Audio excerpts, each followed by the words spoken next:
നമസ്കാരം. കോതമംഗലത്തെ യുവാവിന്റെ മരണം വിഷം ഉള്ളിൽ ചെന്നെന്ന് സ്ഥിരീകരണം. പ്രാഥമിക പോസ്റ്റ്മോർട്ടം റിപ്പോർട്ടിലാണ് മാതിരപ്പള്ളി സ്വദേശി അൻസിലിന്റെ മരണം കളനാശിനി ഉള്ളിൽ ചെന്നാണെന്ന് സ്ഥിരീകരിച്ചത്. കസ്റ്റഡിയിലുള്ള പെൺസുഹൃത്തിന്റെ അറസ്റ്റ് ഉടൻ രേഖപ്പെടുത്തുമെന്നാണ് വിവരം. ചേലാട് സ്വദേശിനിയായ അദീനയാണ് പ്രതി. മാതിരപ്പള്ളി സ്വദേശി അൻസിലിനെയാണ് യുവതി വിഷം കൊടുത്ത് കൊലപ്പെടുത്തിയത്. യുവതി മറ്റൊരാളുമായി അടുപ്പത്തിലായിരുന്നു. ഇതോടെ അൻസിലിനെ ഒഴിവാക്കാനാണ് വിഷം നൽകിയതെന്നാണ് പോലീസിന്റെ കണ്ടെത്തൽ. അൻസിലുമായി സാമ്പത്തിക തർക്കങ്ങളും ഉണ്ടായിരുന്നു. കളനാശിനിയായ പാരക്വിറ്റ് ആണ് കൊല്ലാൻ ഉപയോഗിച്ചതെന്ന് പോലീസ് അറിയിച്ചു.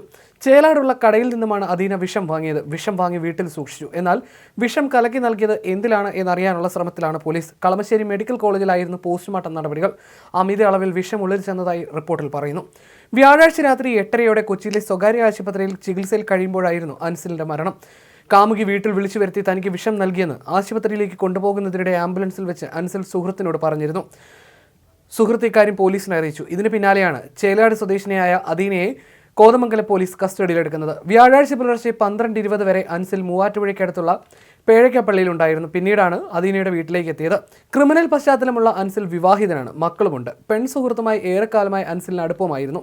ഇടയ്ക്കിടെ പിണക്കങ്ങൾ ഉണ്ടാകുമായിരുന്നെങ്കിലും ഇത് പരിഹരിക്കപ്പെടുമായിരുന്നുവെന്നാണ് വിവരം. മലിപ്പാറയിൽ ഒറ്റയ്ക്ക് താമസിക്കുന്ന അദീനയുടെ വീടിന് സമീപം വ്യാഴാഴ്ച പുലർച്ചെയാണ് അൻസിലിനെ വിഷം ഉള്ളിൽ ചെന്ന നിലയിൽ കണ്ടെത്തുന്നത്. 29-ന് യുവതിയുടെ വീട്ടിലെത്തി അൻസിൽ ബഹളമുണ്ടാക്കി. 30-ന് പുലർച്ചെയാണ് തനിക്ക് ശാരീരിക ബുദ്ധിമുട്ടുകളുണ്ടെന്ന് ബന്ധുവിനെ വിളിച്ചു പറയുന്നത്. ആശുപത്രിയിലേക്ക് പോകുന്ന വഴിയാണ് യുവതി ചതിച്ചതെന്ന് അൻസിൽ വെളിപ്പെടുത്തിയത്. ആലുവയിലെ ആശുപത്രിയിൽ പ്രവേശിപ്പിച്ചെങ്കിലും ഇന്നലെ മരണം സംഭവിക്കുകയായിരുന്നു.